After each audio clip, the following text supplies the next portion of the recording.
बघा, आपल्या सगळ्यांना कल्पना आहे की राज्यामध्ये शिवसेना, भारतीय जनता पार्टी, आरपीआय आणि अजितदादांची राष्ट्रवादी अशी महायुती आज संपूर्ण राज्यामध्ये आहे. अशी एकंदरीत परिस्थिती असताना सुद्धा रायगडमधील असणाऱ्या राष्ट्रवादीच्या नेत्यांनी या ठिकाणी अपक्ष उमेदवार उभा केला होता. या गोष्टीची सगळ्यांना आपल्याला कल्पना आहे.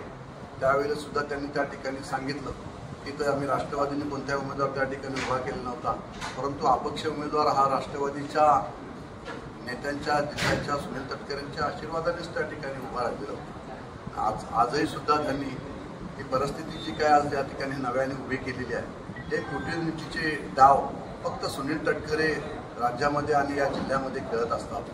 त्यांना सगळ्यांना पायाखाली घ्यायचं असतं आणि म्हणून त्यांनी पुन्हा एकदा या ठिकाणी राष्ट्रवादीचा निभाव शिवसेनेसमोर त्या ठिकाणी लागणार नाही. शिवसेना, भारतीय जनता पार्टी, आरपीआयची या ठिकाणी पारंपरिक युती या ठिकाणी आहे आणि म्हणून त्यांनी कूटनीतीचा डाव त्या ठिकाणी आखत राष्ट्रवादींनी त्या ठिकाणी उभाटातल्या असणाऱ्या ठाकरे गटाला त्या ठिकाणी बरोबर घेऊन त्या ठिकाणी युती केलेली आहे.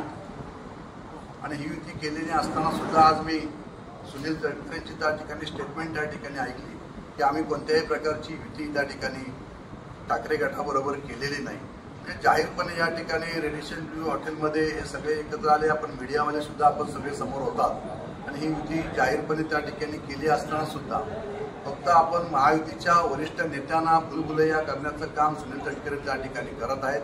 सुनील तटकरेंना जाणीवपूर्वक या पद्धतीचं कृत्य या ठिकाणी करायचं आहे. सत्तेमध्ये त्यांना राहायचं आहे आणि सत्तेमध्ये राहून सत्तेचा मलिंदा त्या ठिकाणी त्यांना खायचा असतो आणि मग मात्र सत्तेशी त्या ठिकाणी महायुतीशी प्रामाणिकपणे न राहता पुन्हा एकदा त्यांनी जे विधानसभेला केलं तेच आता स्थानिक स्वराज्य संस्थेच्या निवडणुकीमध्ये सुनील तटकरे करायला लागलेले आहेत. आणि म्हणून भारतीय जनता पार्टी, शिवसेना, आरपीआय युती आम्ही अभेद्यपणे त्यांच्याशी लढण्यासाठी आम्ही सज्ज आहोत.